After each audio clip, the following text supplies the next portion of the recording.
Bonjour à toutes et à tous et bienvenue dans ce nouvel épisode de Simply Finance. Je suis Victor, votre hôte. Et moi, Amélie, ravie d'être avec vous et avec toi, Victor, pour parler d'un sujet qui nous concerne tous, la finance personnelle. Exactement, Amélie. Aujourd'hui, nous allons aborder les bases de la gestion de votre argent, de manière claire et accessible. Pas besoin d'être un expert. C'est une excellente idée, Victor. Je dois avouer que le terme finance personnelle peut parfois sembler un peu intimidant pour beaucoup de gens, moi y compris. Je comprends parfaitement, Amélie. C'est pourquoi notre objectif est de démystifier tout cela. La finance personnelle, c'est simplement la manière dont vous gérez votre argent. Comment vous le gagnez, comment vous le dépensez, comment vous l'économisez et comment vous l'investissez. D'accord. Donc, il s'agit de prendre le contrôle de son argent plutôt que de le laisser nous contrôler. Précisément. Et la première étape essentielle pour y parvenir, c'est d'établir un budget. Un budget ? Oh là là, ça sonne un peu comme une contrainte, non ? Ça veut dire ne plus pouvoir se faire plaisir ? Pas du tout, Amélie. Au contraire, un budget bien fait vous donne plus de liberté. C'est un plan pour votre argent. Il vous aide à savoir où va votre argent et à prendre des décisions éclairées sur vos dépenses. Un plan pour l'argent. Ça commence à me parler.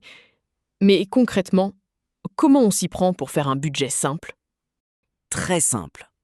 La première chose est de connaître vos revenus. C'est tout l'argent qui entre dans vos poches chaque mois. Votre salaire, des revenus de petits boulots, etc. Ça, c'est facile à identifier.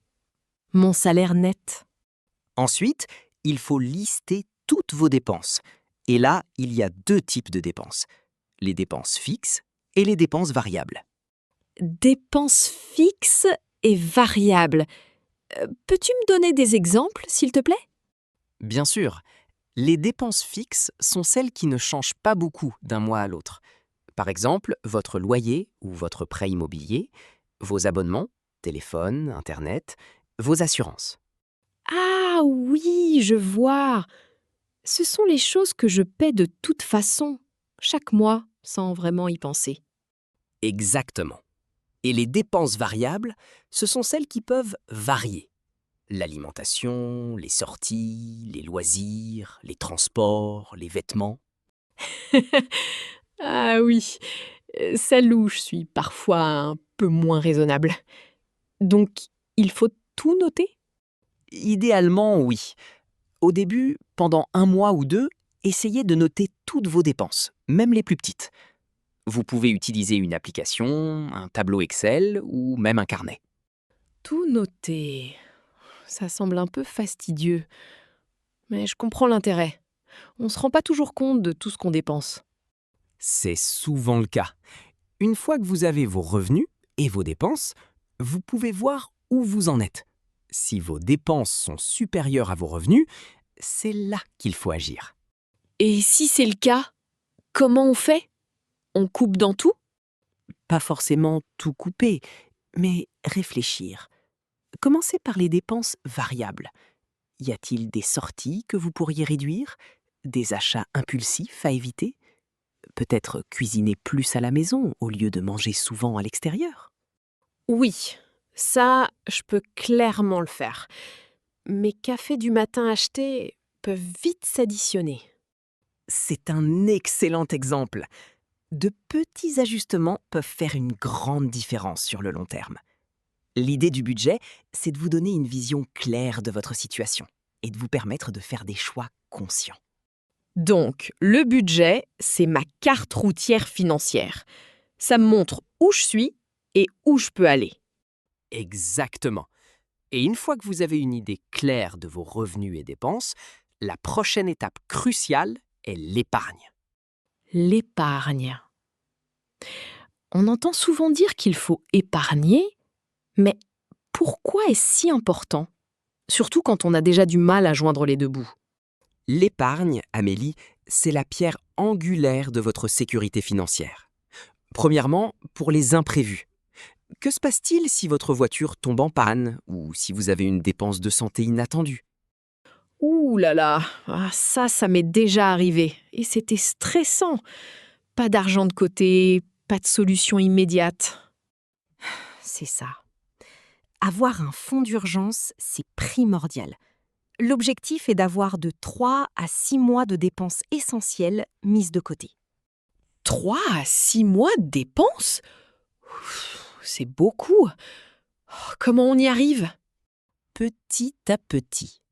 Commencez par un petit montant chaque mois. Même 20 ou 50 euros, c'est un début. L'important est la régularité. Traitez l'épargne comme une dépense fixe. Payez-vous en premier. Payez-vous en premier. J'aime bien cette idée. Et à part les imprévus, pourquoi d'autres épargner? Pour vos objectifs, vous rêvez d'un voyage, d'une nouvelle voiture, d'un apport pour un logement? L'épargne vous permet de réaliser ces rêves sans vous endetter inutilement. Donc, le budget m'aide à identifier l'argent disponible et l'épargne me permet de l'allouer à mes objectifs et à ma sécurité. Tout est lié. Tout est lié, en effet.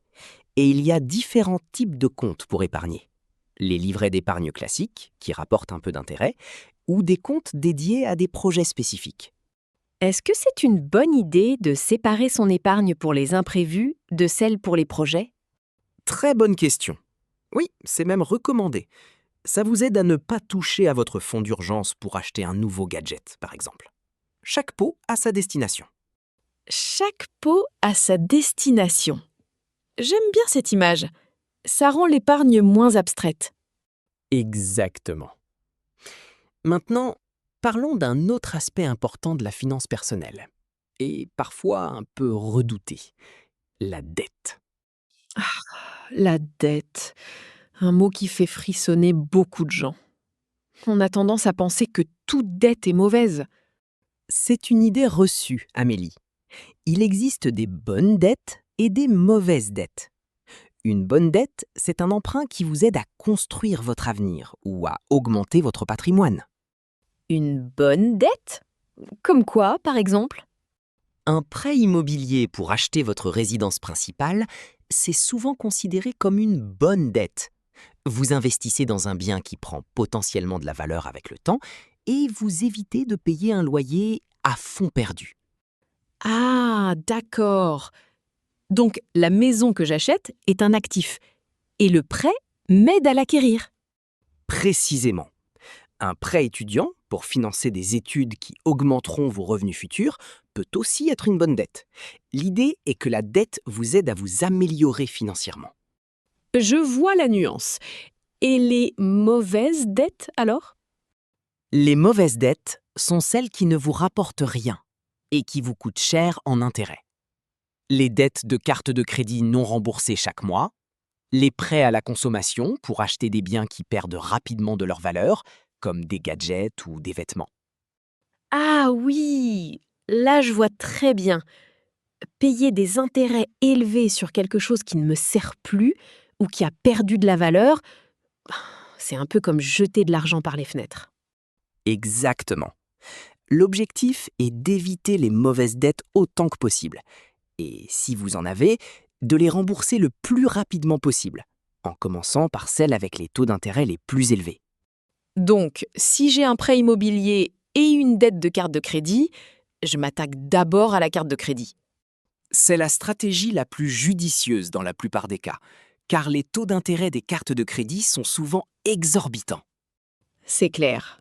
Budget, épargne et gestion intelligente de la dette. Ça commence à former un tableau cohérent. J'en suis ravi.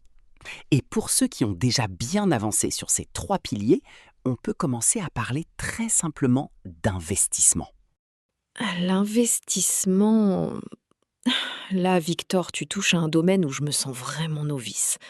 Ça me semble très complexe et risqué. Et c'est normal de le penser, Amélie. Mais l'investissement, à son niveau le plus simple, c'est simplement faire travailler votre argent pour qu'il génère plus d'argent. Ce n'est pas réservé aux experts de la bourse. D'accord. Mais comment mon argent peut-il travailler? Imagine que vous mettez votre argent dans un livret d'épargne. Il rapporte un petit intérêt, n'est-ce pas? C'est une forme d'investissement, mais les rendements sont souvent faibles. Oui, je vois. Ça ne rapporte pas grand-chose en ce moment.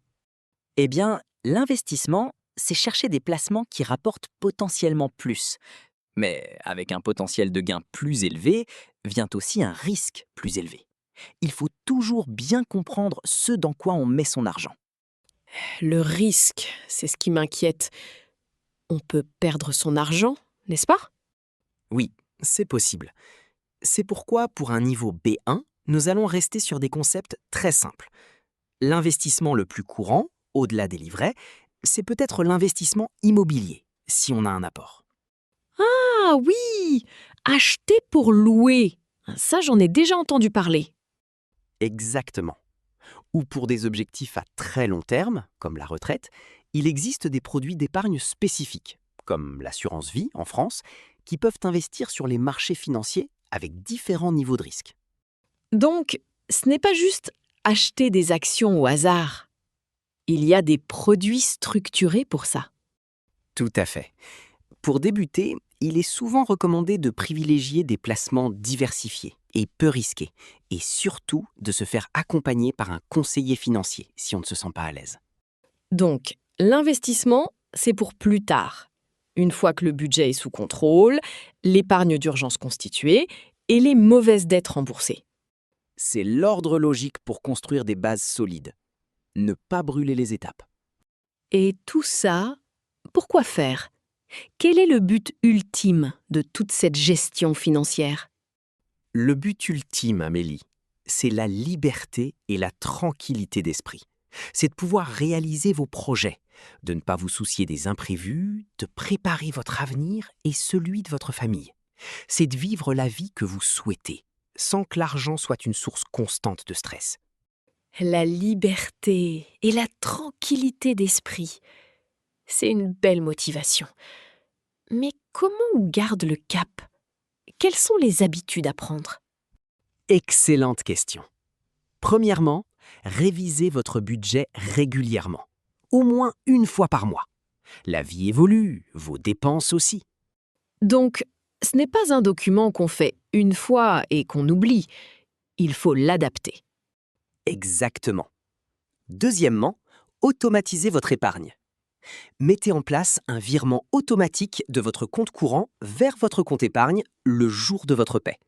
Vous ne verrez pas l'argent, vous ne le dépenserez pas. Ah, ça, c'est intelligent! Je n'y avais pas pensé. Troisièmement, soyez conscient de vos dépenses.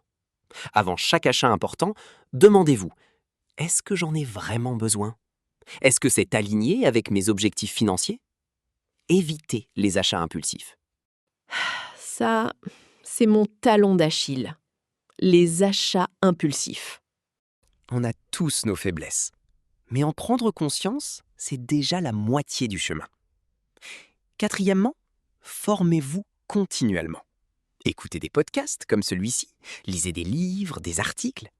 Plus vous en saurez, plus vous serez confiant. Donc, je suis déjà sur la bonne voie en écoutant Simply Finance. Absolument. Et enfin, soyez patient et ne vous découragez pas. La gestion financière est un marathon, pas un sprint. Il y aura des hauts et des bas. L'important est de persévérer. J'apprécie beaucoup cette approche. Tu as rendu tout cela beaucoup plus clair et moins effrayant, Victor. Je me sens vraiment plus armée pour prendre en main mes finances. C'est exactement l'objectif, Amélie.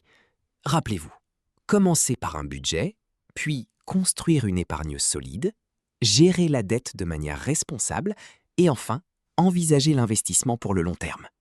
Chaque petite action compte. Merci infiniment, Victor.